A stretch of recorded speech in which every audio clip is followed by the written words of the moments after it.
안녕하세요. 사연살롱이에요. 오늘의 사연입니다. 제 지금 나이는 29살이고요. 남편은 32살입니다. 결혼한 지 벌써 7년. 22살의 어린 나이에 25살 남편과 결혼해서 지금까지 결혼 생활을 했네요. 22살 한참 꽃다운 나이에 급하게 결혼을 했어요. 결혼을 한 계기가 혼전 임신은 아닙니다.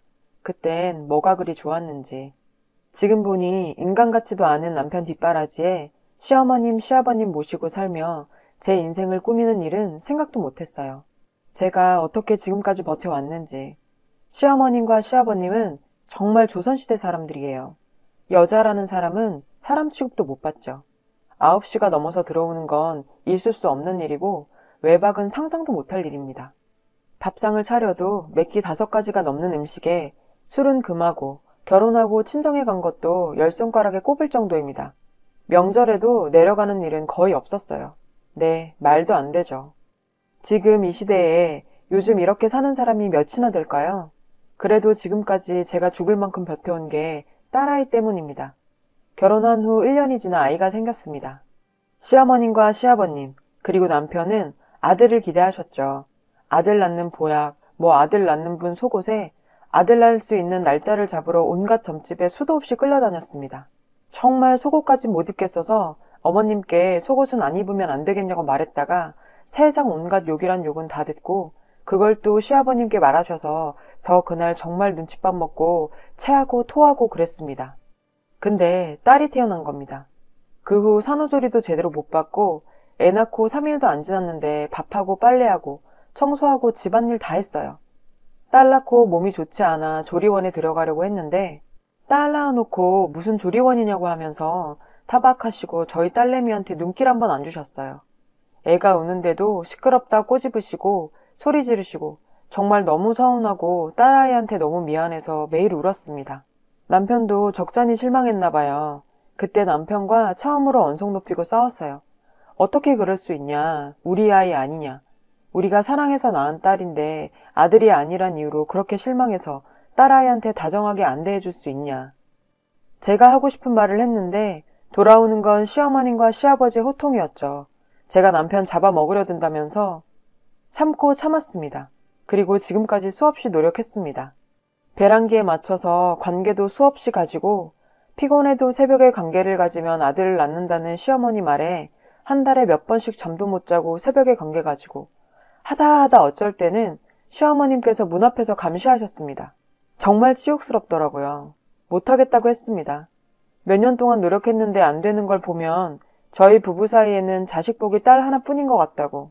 그 후로 시어머님 반응, 시아버님 반응, 그리고 남편까지 등을 돌렸습니다. 본체도 안 하고 말을 걸어도 인사를 해도 밥을 차려도 거들떠 보지도 않고 자기 할 일들 하십니다.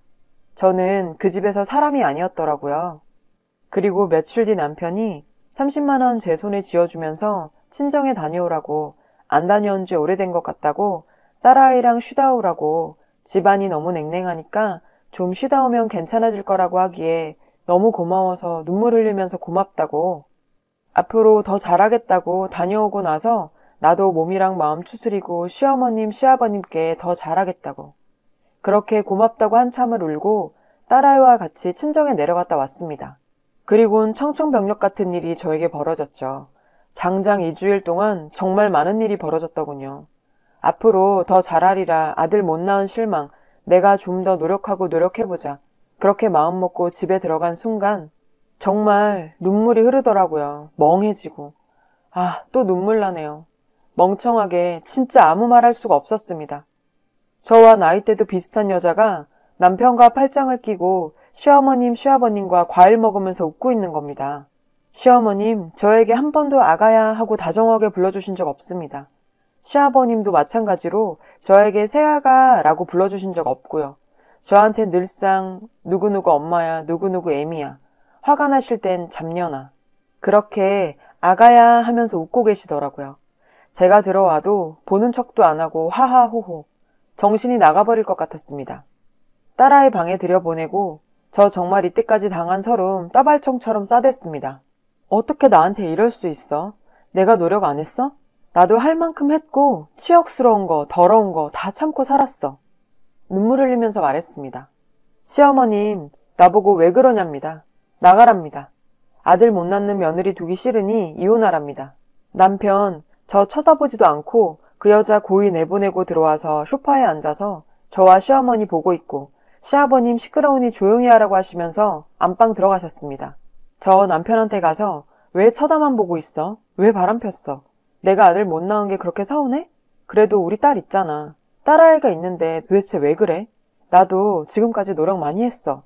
내가 못한 게 뭐야? 말해봐. 그렇게 언성 높였습니다. 결국 딸아이 울면서 나오고 시어머님 보기 싫으니까 나가라면서 이혼하라고 하시더군요. 저 고소할 거라고 했습니다. 간통죄로 고소할 거라고 소리 지르니 그러랍니다. 고소를 하든 밥을 말아먹든 알아서 하라고 합니다. 손녀 앞에서 저한테 2년 전을 욕하시면서 안방 들어가시고 남편도 할 말 없다고 이혼하자고 합니다. 참 눈물밖에 안 나네요 정말. 우리 딸 앞에서 어떻게 그러냐고 했더니 자기는 딸보다 아들을 원한다는군요. 그러면서 저 29살 먹어서 이제 늦었다고 애 갖고 싶어도 못 가질 거라고 온갖 악담을 다 하더라고요. 그 와중에도 29살이 뭐가 늙었냐고 내가 더 노력한다고 무릎 꿇었습니다. 저 이혼당한 거 알면 저희 친정어머님 쓰러진다고 무릎 꿇고 울고불고 손까지 싹싹 빌었습니다. 제발 그러지 말라고 내가 더 노력한다고 시어머님 하라는 대로 다 하겠다고 앞으로 정말 더 노력하겠다고 그랬습니다. 매몰차게 나가더군요. 그렇게 정신없이 몇 시간이 흐르고 저 울다 지쳐 딸아이 데리고 친정집 왔습니다. 저희 엄마 무슨 일이냐고 물어봐도 대답도 안 하고 방에 틀어박혀 며칠을 어떻게 보냈는지 모르겠습니다. 너무 막막하고 답답해 이렇게 글을 올리고 있네요. 복수하고 싶고 고소란 것도 하고 싶어요. 하지만 저 법에 대해 아무것도 모릅니다. 정말 저한테 일어난 이 일 모두 믿기지 않아요. 정말 죽고 싶네요. 진짜 딸아이 보면 이제 아빠 없는 애로 키우겠구나 하고 눈물만 나고 울지 말라고 고사리 같은 손으로 눈물 닦아주는 우리 딸 보니까 더 서럽네요. 일어서야죠. 저 보란듯이. 당당하게 살아야죠. 이제부터가 시작입니다. 저 소송 들어갈 겁니다. 전 그 일이 있었던 직후부터 언니와 함께 변호사를 알아보러 다녔습니다. 다행히도 언니 지인이 법 쪽에 일하시는 분 소개하셔서 도움받고 좋은 변호사 알려주시길래 찾아가서 이때까지 제가 당했던 서름, 7년간 당했던 수모 하나도 빼놓지 않고 말씀드렸습니다. 그 전날 남편과 시어머님과 통화했던 녹음도 들려드렸고요. 그런데 이 증거 가지고는 부족하다네요. 당장 증거 수집 들어갔습니다. 시댁 찾아갔습니다. 저와 제 딸내미 데리고 녹음기 주머니에 넣고 찾아갔습니다. 막상 집 앞으로 가니 그냥 떨리고 무섭더라고요. 언니가 챙겨준 청심환 하나를 먹고 마음 다잡았어요. 혹시나 하는 마음에 집 전화로 전화했는데 집이 비었는지 전화를 받지 않더라고요. 이때다 싶어 딸내미 손 꼭 붙잡고 집 비밀번호를 누르고 들어갔습니다. 정말 다행히 아무도 없더라고요. 빨래통 가서 남편이 입었던 속옷 있는 대로 다 봉지에 쌌습니다. 그 여자 속옷도 있길래 전부 다 봉지에 싸서 가방에 넣으려고 했는데 혹시나 뺏길까봐 위층에 올라가서 소화기관에 숨겨놓고 소파에 앉아서 시어머님, 시아버님 그리고 그 여자 기다렸습니다. 7시 30분쯤 8시 다 돼가는 시간에 시어머님, 시아버님 그리고 그 여자 남편 같이 다정히 넷이서 들어오더군요. 고기 냄새 풍기면서 말입니다. 분해서 온몸이 덜덜 떨렸어요. 저는 마음 아파서 밥도 못 먹고 물 한 모금 넘길 힘조차 없고 먹는 대로 다 토해내고 매일 저녁 우리 딸 얼굴 보면서 울었는데 남편이란 작자는 어린 년 데리고 좋다고 하하호 웃으면서 외식이나 다니고 들어오자마자 앉아있는 저 보면서 싸늘해지는 표정 보고 마음 굳혔습니다. 저 사람들이 나에게 울고 불며 싹싹 빌어도 용서해주지 않을 거라고. 주머니에 얼른 손 넣어서 녹음기 버튼 눌렀어요. 들키면 끝장이다. 정말 우리 딸거나 비참하게 보상받지 못한 채 살아야 한다는 생각에 정말 독하게 마음먹었죠. 시어머님이 보자마자 여기가 어디라고 발을 들여놓냐고 썩 나가라고 합니다. 그래서 저 말했습니다.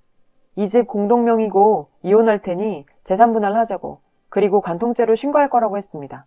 그러니 남편이 할 테면 하라고 증거 있냐고 하면서 소리 지르길래 어떻게든 신고할 거야. 7년간 내 인격은 걔보다 못했지. 아들 못 낳는다고 내쫓은 시어머님, 시아버님 그리고 오빠까지 절대 용서 못해. 내가 지금 이혼당하는 이유가 내가 지금 집에서 쫓겨난 이유가 아들 못 낳는 것 때문 아니야? 최대한 침착하게 말했습니다. 시어머님 달려오셔서 제 뺨을 때리시더군요. 2대씩이나. 그리고 제 머리채 잡고 소파 있는 쪽으로 던지셨습니다. 일부러 소리도 더 크게 지르고 주머니에서 녹음기 빠져나올까봐 소파 위로 쓰러졌습니다. 그러니 시아버님은 방에 들어가시고 또 그 여자도 방에 들어가더군요. 그 여자 따라 들어가서 나오라고 했습니다. 잘 봐라. 너도 참 안쓰럽다. 너는 이런 집구석에 살고 싶냐? 너도 똑같이 당할 거다. 그러고는 다 같이 들으라고. 그리고 거실에 앉아 종이랑 볼펜 꺼내놓고 우리 딸 양육권 전적으로 앞으로 저한테 있다는 각서 쓰라고 했습니다. 우리 딸 찾지도 않을 거고 앞으로 만나지도 않을 것. 그리고 이혼한 후에 양육권 주장하지 말라는 내용도 써서 도장 찍으라고 했습니다. 양육비도 한 달에 100만 원씩 주라고 하고 이 100만 원은 우리 딸 고등학교 졸업할 때까지 받는 걸로 썼어요. 시어머님이 그까짓 거 찍고 먹고 떨어지라고 애 가지고 떨어지라고 비아냥거리더라고요. 녹음기 돌아가는 줄 모르고 그렇게 비아냥거리시며 집 못 준다고 하길래 저 소송 건다고 하고 더 이상 구역질 나서 더 못 있겠어서 그 각서 받고 나왔습니다. 그리고 위층 소화기관에서 속옷 숨겨둔 거 가지고 왔어요. 병원 가서 뺨 맞은 거, 머리채 잡혀서 혼난 거 진단서 끊고 집에 돌아와 우리 딸 밥 먹이고 저도 밥 먹었습니다. 살겠다고 꾸역꾸역 밀어놓고 밤을 샜어요. 날 밝자마자 유전자 센터 검사하는 곳 찾아가서 남편 속옷, 그 여자 속옷, 제 칫솔 드렸어요. 남편 속옷에 제 DNA 말고 다른 DNA가 있는지, 그 여자 속옷에 남편 DNA가 있는지 봐달라고 검사 의뢰 부탁드렸습니다. 변호사님께서 차라리 녹음하고 비디오 찍고 이런 것보다 이렇게 하면 빠져나갈 구멍이 없다고 사람들에게 잘 안 알려진 방법이라 이런 건 방심하고 있는 사람들이 많으니까 입고 난 속옷 가지고 검사해보라고 하셨거든요. 저도 언니도 그 말 듣고 이거다 싶어서 입고 난 속옷 빨래통 뒤져서 DNA 의뢰한 거고요. 의뢰한 후에 쉴 틈 없이 변호사 찾아가서 진단서 드리고 내일 감식 의뢰 나오면 소송 준비하자고 했어요. 그날은 집에 돌아가서 우리 딸과 놀아주고 몇 년 만에 우리 딸 손잡고 엄마 손잡고 외식하러 나갔습니다. 거짓말같이 미련 같은 게 싹 사라지고 두려움도 없었어요. 내가 왜 진작 이렇게 이혼을 안 했을까? 딸에게 아빠라는 존재보단 자유와 웃음이 더 필요하단 걸 왜 이제 알았을까 후회하면서 그날 마음껏 웃고 마음껏 먹고 마음껏 즐기고 오랜만에 찾아온 평화에 눈물도 나고 그렇게 엄마와 딸내미와 함께 잤어요. 그리고 그 다음날 DNA 감식한다고 문자를 보냈습니다. 남편에게 전화가 시도 때도 없이 울리더군요. 시어머님, 시어머님, 그리고 남편, 번갈아 가며 전화가 오고 그걸 보고 있으면 저도 미쳐버릴 것 같아 핸드폰 배터리 빼버렸어요. 그리고 DNA 검사 의뢰한 기관 찾아가서 결과 받으러 갔습니다. 다행히 그 여자 속옷에서 남편 정액이 발견됐다고 하더라고요. 그 팬티에만 묻어 있었다고 결과 받았어요. 집에 갈까 하다가 시어머니 찾아와서 서류를 뺏어갈까 하는 두려움에 바로 변호사님 찾아가서 서류 드리고 소송 준비 빠른 시일 내에 부탁드린다고 했습니다. 그리고 집에 가서 밥 먹고 씻고 언니와 형부께 결과 말씀드리고 모두 잠자리에 누울 무렵 문을 사정없이 내리치는 소리에 깜짝 놀라 인터폰을 봤는데 시어머님과 남편, 예상은 하고 있었습니다. 갑자기 속옷들이 없어졌을 뿐더러 DNA 감식한다는 문자를 보냈으니까요. 불안감에 떨게 하고 싶었어요. 내가 느낀 감정들 하나하나 다 느끼게 할 순 없어도 불안감에 떨며 죄책감이라도 들게 하고 싶었어요. 전화도 문자도 안 받으니 찾아온 거겠죠. 문 열었습니다. 당당하게. 시어머님 저 끌고 시댁으로 가려고 하더군요. 집에 가자고 우리가 미쳤었다고 하면서요. 형부랑 언니가 막아주고 할 말 있음 할 말만 하고 돌아가라고 했습니다. 계속 잘못했단 말만 되풀이 하더라고요. 자기들이 미쳤었다고 그냥 해본 거라고. 화가 나고 상대할 가치가 없다고 느껴서 그냥 쫓아냈습니다. 현관 앞에서 소리 지르고 벨 누르고 문이 부서져라 두드렸어요. 자꾸 이렇게 행패 부리면 경찰에 신고할 테니 계속 해보라고 했습니다. 이런 것도 증거라고 하니 도망가더군요. 그 다음 날부터 시도 때도 없는 문자와 전화. 내일은 핸드폰 번호 바꾸러 가려고요. 소송 준비도 다 끝내고 내일 모레는 본격적으로 소송 걸 거고 증거도 이제 충분하고요. 제 마음도 편해졌고 무엇보다 딸이 할머니 할아버지랑 안 살아서 좋다면서 행복해하는 모습 보니 제가 더 행복합니다. 저는 지금 정말 세상 누구보다 행복합니다. 7년이라는 세월 동안 전 정말 나약하고 바보 같은 사람이었습니다. 당하고 또 당하면서 저를 지키라고 하지 않고 딸내미 지킨답시고 항상 찌그러져서 말도 못하고 살았어요. 모욕을 당하고 치욕을 당해도 바보같이 당하기만 할 뿐이었네요. 멍청하고 바보 같고 욕먹어도 못나게 행동했다는 거 저도 잘 압니다. 그래서 이제는 제 행복과 제 딸 행복을 위해서 살려고요. 요즘 같은 세상에 아들 못 낳는다고 그런 취급받고 살면서 버림받는 게 두려워서 사람들이 믿지도 않는 삶을 살았죠. 그땐 뭐가 또 그렇게 두려웠는지 모르겠어요. 정신 차리고 보니 저에겐 딸이 있고 저를 낳아주시고 길러주신 엄마도 있네요. 제게 큰 힘이 돼준 형부와 언니도 있어요. 7년 동안 못해드린 뒷바라지와 효도 앞으로 할 거고요. 매일 싸우고 잘 찾아보지도 않았는데 이렇게 저 따라다니며 도와준 우리 언니와 형부한테도 이 은혜 잊지 않고 갚을 겁니다. 치사하고 인간 말종 같은 그들과 소송해서 꼭 이길 거예요. 소중한 우리 딸 남부럽지 않게 키워내고 싶습니다. 앞으로 저를 위해, 저희 딸을 위해 잘 살아보렵니다. 글이 길었지만 제가 정말 너무 답답해서 쓴 글에 여러분이 제게 건넨 따뜻한 말 한마디, 따뜻한 위로 잊지 않겠습니다. 정말 잊지 않을게요. 감사해요. 복 받으실 거예요, 정말. 그럼 저와 우리 딸 더 행복하게 잘 살도록 하겠습니다. 여러분, 사연 댓글에 응원과 현명한 조언 부탁드려요. 좋아요와 구독은 저에게 큰 힘이 됩니다. 오늘도 좋은 일 가득하세요.